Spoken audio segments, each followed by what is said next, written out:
And Woody likes the crooked cock. Yep. Oh, I meant to ask Derek, but back, help me with the pronunciation on Turkesterone? Does it impact fertility? Not at all. So we actually did quite a few before and after blood tests, and it had no effect. It had no effect on testosterone at all. It had no suppression of luteinizing hormone or follicle stimulating hormone, which are the things that signal to your testes to produce testosterone.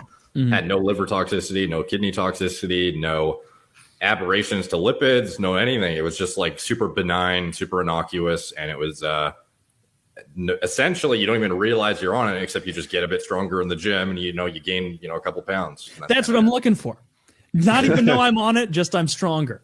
That's perfect. Yeah, it's really individual response. It seems like some people, just like any drug, like I don't think people realize when they think of steroid response, they assume everyone gets jacked, but ultimately, like I'm sure you've taken even like Viagra versus Cialis versus whatever, some people respond way better to one than the other and they get a way better hard on.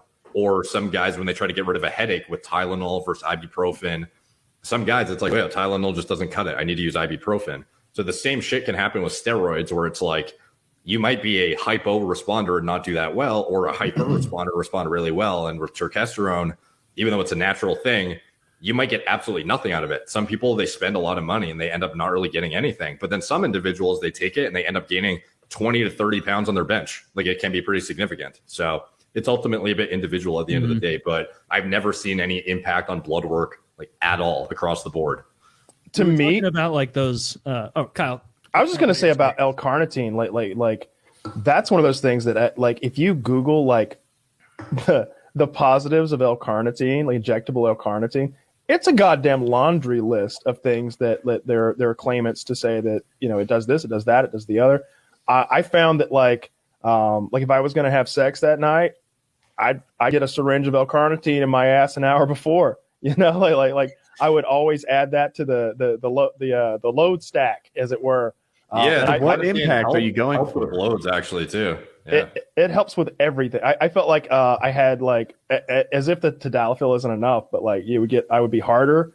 Yeah. It would be like quicker, like refresh rate, and I felt like it was just a performance enhancer all the way around the L-carnitine.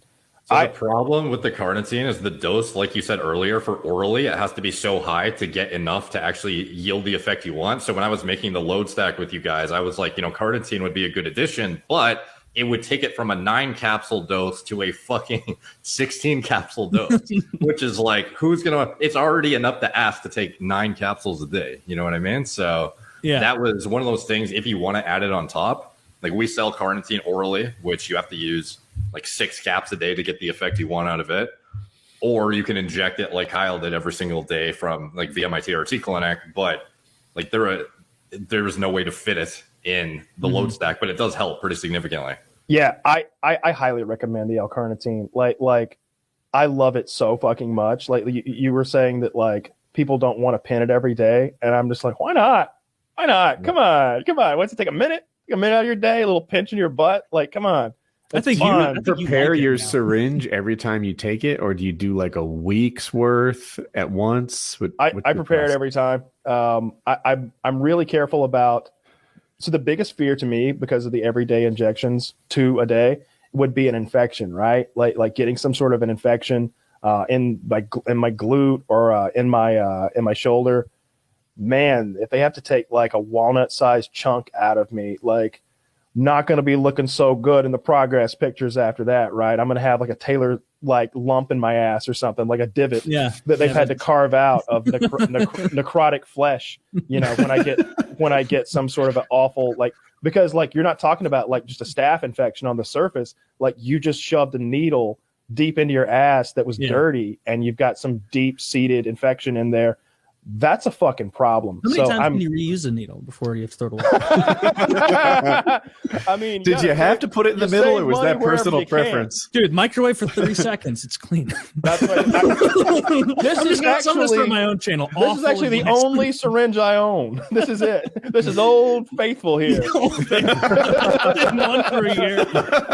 This thing has pumped so many Over grams. 300 injections.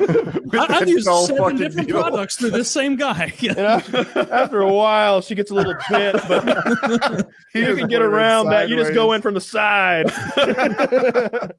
I pulled him out of my ass like that before, by the way. That's how you know. Are you a little bit. scared that like, oh man, if I would have tipped a little bit more, it would have come off in my ass? Like I'm gonna push it on the desk right now. It's like, pretty hard to get it to come out of the thing. Oh really? like I'm gonna use my hand to. Oh, okay. Yeah. That's not as But still, imagine Continuous as I pulling was that gonna like hooked out of you and like the scar tissue that makes. Yeah, I've pulled him out bent as fuck before because like you know you're injecting back there and Yeah. like maybe you're not paying attention. I have to keep my eye on what I'm doing. It's like riding a motorcycle or something like that. I take my eyes off it. My hand starts doing other stuff, and the next thing I look and I've done this number. But It's crazy that you don't even feel it when you're bending it. You're literally bending a needle in your ass, and you don't even notice until you pull it out. You're like, huh, that doesn't look good. Doesn't look good at all. Yeah. I highly recommend the L-carnitine, and it's like, look, I'm certainly not a fucking doctor, and That's something naturals can do, by the way, Taylor, is the L-carnitine. L-carnitine. It can make a difference. You definitely was grow high on leaner it when as you use it, and Kylie, it's easier Derek. time to. I Googled L-carnitine, and I even tried it for a while, and Google will be like, it does all these wonderful things, but none of it's proven. The science isn't. Yeah. What are your thoughts around that?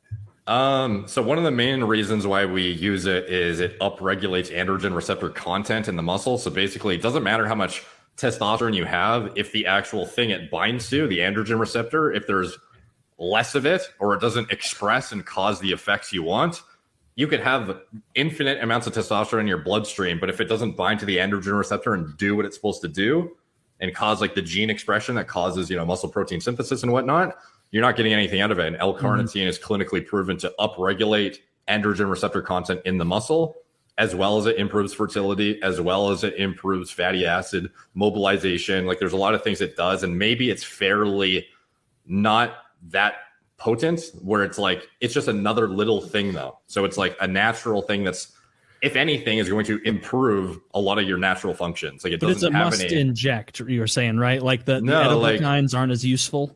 We have the oral preparation through Gorilla Mind because it's legal to sell over the counter as an oral. So if you use it orally, you have to use like 6 capsules a day, which is not ideal. You can do it. Why not? Like some people don't want to inject every day. So like for me, even if I don't feel like pinning that day, because to be honest, I'm way less strict than Kyle is. I don't want to pin it. So I will typically take, 5 to 6 a day. If I can deal with the pin, then I'll pin. But it's like, you don't have to pin. But if you pin, you only need 500 milligrams versus 3,000 to 4,000 if you're using oral. So it's just like the disparity in how much you need depends on how you administer it. But both things ultimately equate to the same outcome. And there's no negative to the oral versus the injection. Just that's the thing that he was mentioning with the cancer and the rodents. Okay. So there's this thing called TMAO, which is like it's linked to cancer in like rodents. No one really knows for sure what this does in humans or if it's bad for you or what, but L-carnitine orally ingested, and this is where a lot of the argument with like, oh, red meat is cancer causing, comes from this, like the L-carnitine content turning into like TMAO, which then might be cancerous compared to like a fucking, I don't know, some vegan like burger alternative or something.